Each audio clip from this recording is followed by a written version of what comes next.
Хайырлы көн, мөхтәрәм тамашачылар.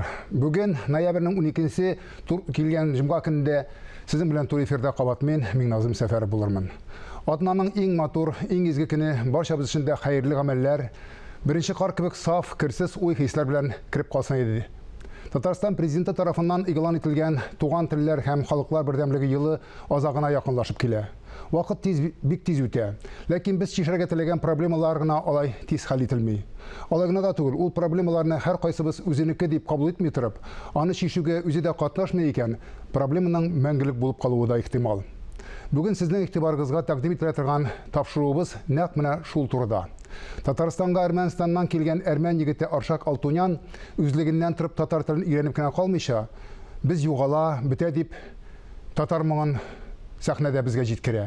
Сакланып, сыкланып гыйбрәтләр алып карасак иде.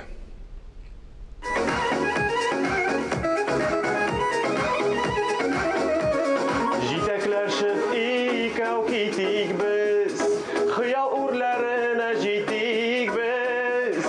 Икәү генә, бары икәү генә, бер бәхетне ике итик без. Карасы күзләремә кара, шушы караштан барсын аңла. Бәхет, шатлык, сөю, куанышлар, алда бит барысы да алда. Аршак, шундый вакытлы килдем мин, менә сез җыр яздырып бетердегез, хәзер инде сезнең ял вакыты. Бу җырның авторлары кем? Бу җыр Риваль Хисматуллин дигән композитор, җырчы да ул. Әллә кайчанга җыр язып эшләп булмады. Казанда ясадык аранжировка ясап булмады. Шул стилистикада, именно Риваль шалтыратты, шул стильдә ишетәсе килә дип җибәрдек Армениягә. Шунда ясадылар аранжировканы, җибәрделәр, яздырабыз. Аршак, әйдә синең туган якларга кайтып килик әле. Син гомумән кая тудың? Тудым мин Грузиядә. Грузиядә район бар шундый. Шул районда әрмәннәр гына тора.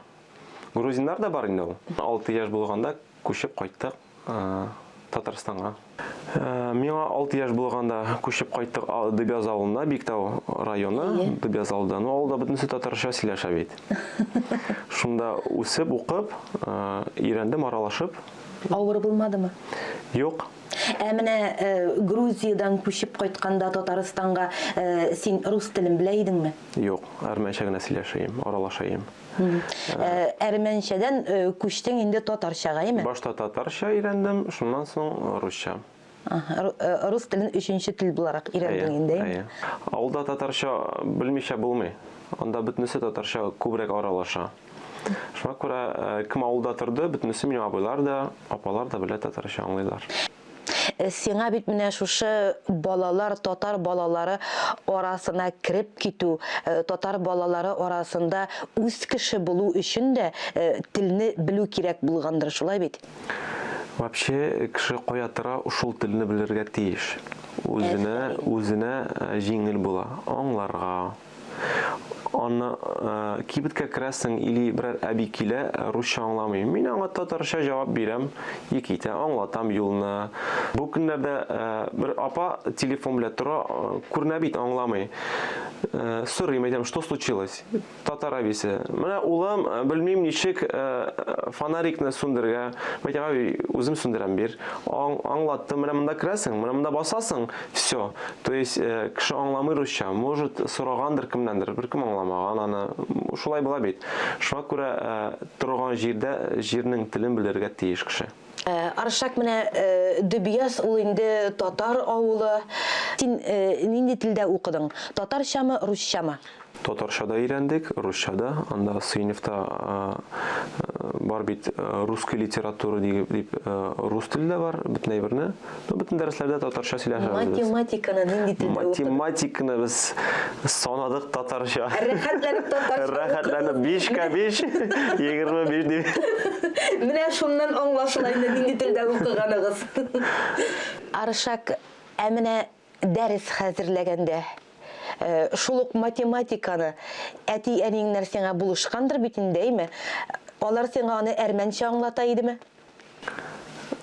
Әйе, әрмәнчә дә, русча да. Мин мәни русча да чиста белә. Чөнки ул рус телендә рисование бөтен ниләрне ул миңа булышты. Авылда яшәү нәрсәсе аның минемчә рәхәт. Бөтен классташлар бер-берсе белән аралашып, булышып, безгә бит бирәйләр бер китап 3 кешегә. Башта берсе укый, икенчесенә бирә, икенчесе укымый, беренче укыган кеше сөйли. Шулай аралашып, бер-берсенә булышып укыдык. Мәктәпне бетергәч, кая нинди белем алдың? Мин мәктәпне бетергәч, уйламыйча сразу килдем Казан музыкаль күлиятенә, Клара Крамна Хайрудинова классына. Сразу мин уйламадым, кая барырга, юрист булыргамы кем. То есть сразу белә идек, мин музыкальныйга барам. Шулай сразу укыдым музыкаль училищеда, училище идеале ул. Шул күлиятны бетергәч, консерваториягә барам дип уйладым. Клара Крамна әйтә, не мучай себя. Тип не твое. Но мин яратмыйм опера. Нигәдер. Минем өчен халык җыры һәм эстрада. Нигәдер. Опера яратмыйм. И кеше яратмаган эшне эшләмәскә тиеш ул. И бүгенге көндә мин халык җырларына шулай ук Шамил Ахмаҗанов белән өйрәнәбез. Вагапов фестивален шунда катнаштым. И рәхмәтләремне әйтәсе килә, рәхмәтләремне әйтәм Клара Крамнага, Шамил абыйга. Ул бүгенге көндә сораган миңа әйтәләр, кил, безгә өйрәнәбез, булышабыз.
Менә сез шундый зур укытучыда, зур педагогта, Клара Хайретдиновада укыгансыз, әйме? Ул укыганда сезнең репертуар ничек төзелә иде? Ул сезгә әрмән җырларын җырлата идеме? Менә экзаменнар вакытында нинди җырлар җырлый идегез? Без экзамен вакытында безнең бит регламент дип әйбер бар, именно. Но ул әйтә, син әрмән җырларына ничектер икенче төрле җырлыйсың. И әйтә иде, теләгең булса, ала алабыз. Но безнең вообще нидә экзаменнарда четко әйтә иде, менә бу җырны җырлыйсың, менә былай җырлыйсың, лишний мелизматика ярамый. Клара Крамна ул бит бигрәк не жесткий. И мин ул вакытта үпкәли идем, әзгенәм әйтәм, но хәзер аңлыйм, дөрес ул. И бүгенге көндә җырлаганда әйтәм, молодец, әйтәм, юк инде. Әйтәм, надо жестко, максимум. И шулай ук безнең Шамил Ахмаҗанов миңа иң халык җырларны бирә иде. Син җырлый аласың, син молодец, булдырасың. Оныт, син әрмән түгел, син татар. Все. Борынның гына әрмәнәкәдәй, син татар, все, җырлыйсың, китте. И шундый авыр җырларны бирә иде ул. Шуңа күрә, может, бүгенге көндә мин җырлыйм, теләк бар шул авыр җырларны. Теге җиңелләрне бирмиделәр алар. Синең исемең Аршак, ул нәрсә дигәнне аңлата? Безнең шундый падишах булган. Аршак исемдәге. Һәм инде минем исемне куйганнар, Дәватине шулай дип йөрткәннәр. Дәватинең исемен миңа кушканнар. Син бит инде өйләнгән кешеме? Хатының Гөлназ, ялгышмасам. Синең өчен менә татар кызына өйләнү ул принцип идеме? Яки ул мәхәббәттән шулай килеп чыктымы? Кеше булырга тиеш. Минем өчен иң мөһиме тату яшәргә. Менә мин тагын беләм, Гөлназ синең әти-әниең белән әрмән телендә сөйләшә. Әйе, дөрес беләсез. Ничек Гөлназ әрмән телен өйрәнергә булды? Ул бит инде аны синең белән танышканчы, яши башлаганчы ул телне белмәгәндер. Ул үзе аңлады. Әрмән гаиләсенә килгәч, тел белергә тиеш кеше. Чөнки белмәсә үзенә читен була. Син бит инде Гөлназның әти-әнисе белән татарча сөйләшәсеңдер. Татарча сөйләшәбез, дәванисе белән әрмәчә дә сөйләшәбез, исәнләшәбез. Безнең әйтәм бит, Аллаһка шөкер, тату гына яшибез. Безнең өчен юк бәйрәм кемнеке. Без бөтен бәйрәмне бергә уздырабыз. Шалтыратып хәлләрне беләбез. Синең кичкенә улың Артур нинди телдә сөйләшә? Пока сөйләшмәй, үз телендә сөйләшә. Кытайча аңламыйбыз без аны. Аның эмоциональ гына аңлыйбыз без аны, но сөйләшә сөйләшә башлагач, минимум 3 тел белергә тиеш ул. Нинди телләр инде ул? Әрмән теле, татар теле, рус теле, 3 тел минимум. Һәм дә инде инглиш теле белергә тиеш ул. Кытайча да белсен. Татарстанда әрмәннәрнең оешмасы бармы? Бар. Дом дружбы народов та безнең Павлёхинда. Мен шул оешмада 10 ел молодежный ассамблеяда җитәкчесе идем. Хәзер инде студия ачтык дус малай белән, ничек күрәсез, Илфат белән. Вот, шунда уже җырлар яздырабыз, үз проектларыбызны ясарга дип тырышабыз. Синең шундый проектың бар әйме? Әрмән артистларын Рәсәйгә алып килеп, безнең Рәсәй тамашачысын алар белән таныштырасың. Бу проектың менә ничек килеп чыкты шулай? Әйе, шундый проект бар. Без как раз 14-15 елларда шалтыратып дусмалай әйтә, менә җырчылар Россиягә чыгарга телиләр. Чыгарабызмы дип. Чөнки безнең шәһәрләрдә танышлар бар, бөтенләй шул община буенча. Әйтәм, нигә чыкмаска, давай чыгып карыйбыз. Казанга килдек, аншлаг иде. Чөнки Казанда әрмәннәр шулай күп яшиме? Казанда юк, күп түгел. Именно Казанда 4000 әрмән. Бөтен Татарстанда 8-10 официально. Ну, җыела, безгә күп кеше кирәк бит, залларда зур юк.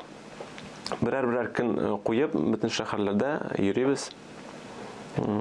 Җыела халык, чөнки ул концертларга килеп сагыналар бит. Бөтенесе кайта алмый Армениягә. Кемнең билетларга, кемнең акчасы җитми, например, әйме? Кемдер кайта 2-3 ел бергә, кемнең эш монда, гаилә монда. Шуңа күрә кешенең күзләреннән күренә ничек сагынганнар, именно һәм даже кайтсаң да Армениягә концертка бармыйсың, туганнарыңа барасың да тиз генә кайтасың. Монда концерт үзе килә. Шуңа күрә кеше йөри. Аршак, менә син әрмән халык җырларын татарча җырламыйсыңмы татар телендә? Музыкасы көе әрмәннеке, сүзләрен татарчага әйләндереп. Әлегә юк. Андый теләгең дә юкмы? Теләк бар. Аны бит грамотно ясарга кирәк бөтен әйберне. Ну, теләк бар ясарга шундый. Чөнки халык җырлары матур бит ул. Аны чыгарырга тиеш кеше. Без чыгармасак кем чыгарсын? Чөнки мин татар җырларын Армениядә җырлаган бар, кеше ишетә. Ничек кабул итә татар җырларын әрмәннәр? Кызык аларга, чөнки монда пентатоника, бездә икенче төрле нәйме, ладлар. Аларга кызык бик. Аларга кызык. Мин монда ошол аранжировканы, менә бу җырны ясаганда, ул аранжировщик безнең утырып бөтен җырларны тыңлады, эстрада, халык җырларын тыңлады. Чөнки ул әйтә, миңа белергә кирәк инструменталны татар җырларын тыңлады. Безнең тамашачыларга, безне экран артында карап утыручы тамашачыларыбызга нинди теләкләр, нинди фикерләр җиткерер идең? Авырмасыннар. Бер-берсен хөрмәт итсеннәр, яратып тату яшәргә насыйп булсын. Һәм теләк нинди туган телне сакларга кирәк. Халык җырларын тыңларга кирәк, тыңлатырга кирәк балаларга. Эстрада ул килә китә. Халык җырларына туган телне сакларга кирәк. Бик зур рәхмәт, Аршак, әңгәмәгез өчен.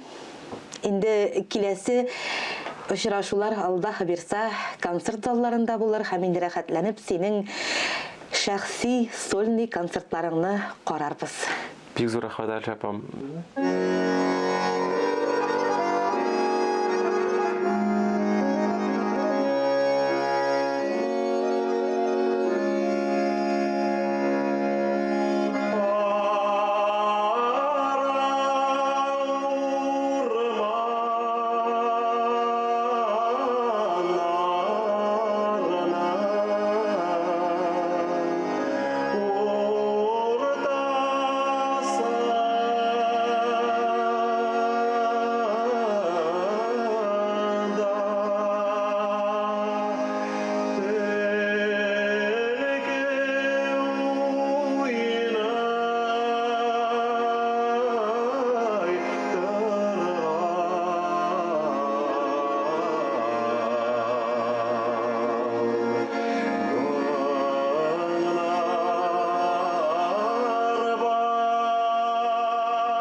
Адәм баласы башкара алмаган эшләр бик сирәктер.